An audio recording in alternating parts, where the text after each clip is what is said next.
तेरी मिट्टी में मिल जावा गुल बनके मैं खिल जावा, इतनी सी है दिल की आरज़ू।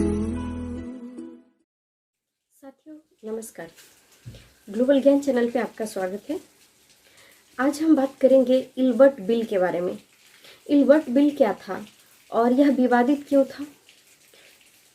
इल्बर्ट बिल जब गवर्नर जनरल लॉर्ड लिटन था, उन्होंने इम्प्लीमेंट किया था और लॉर्ड रिपन ने इसको जहाँ तक कोशिश की इसको समाप्त करने का। लॉर्ड रिपन ने भारत के पक्ष में या एक जनतांत्रिक मत में एक बेहतरीन कार्य करने की कोशिश की। इसके बाद वाद विवाद भी काफ़ी हुआ इंग्लिशमैन के द्वारा। आइए जानते हैं कि इल्बर्ट बिल आखिर क्या था, यह क्यों विवाद में था। इल्बर्ट बिल एक ऐसा विधेयक था, इससे पहले कि कुछ घटनाओं को जान ले तो बेहतर होगा। इल्बर्ट बिल से जस्ट पीछे की घटना, ग्रामीण इलाकों में और शहरी इलाकों में न्यायाधीशों की व्यवस्था थी। अगर कोई गलत काम करेगा या फिर कोई अपराध बोध कार्य करेगा तो उसको मृत्युदंड दिया जाएगा, उसको एक सजा दी जाएगी। लेकिन ये बात थी कि जो शहरी इलाका था उसमें जो जज थे वो भारतीय और अंग्रेज दोनों प्रकार के जज थे। तो इससे लोगों के हित में जो परिणाम आता था वो लोगों के हित में था।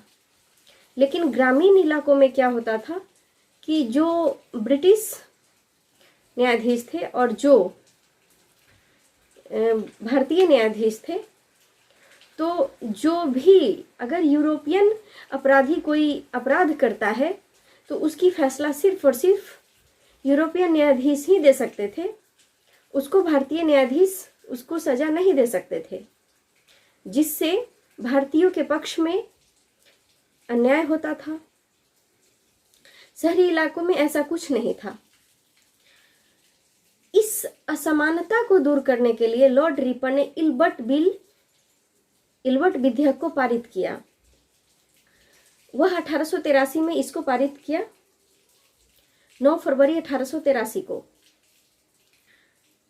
जिससे जो भी यूरोपियन व्यवसायी थे, यूरोपियन लोग थे, उन्होंने काफ़ी ज़्यादा इसका विरोध किया। यहाँ तक कि महारानी विक्टोरिया ने भी लॉर्ड रिपन को गलत करार दिया और उन्होंने भी इस विधेयक को सही साबित नहीं किया।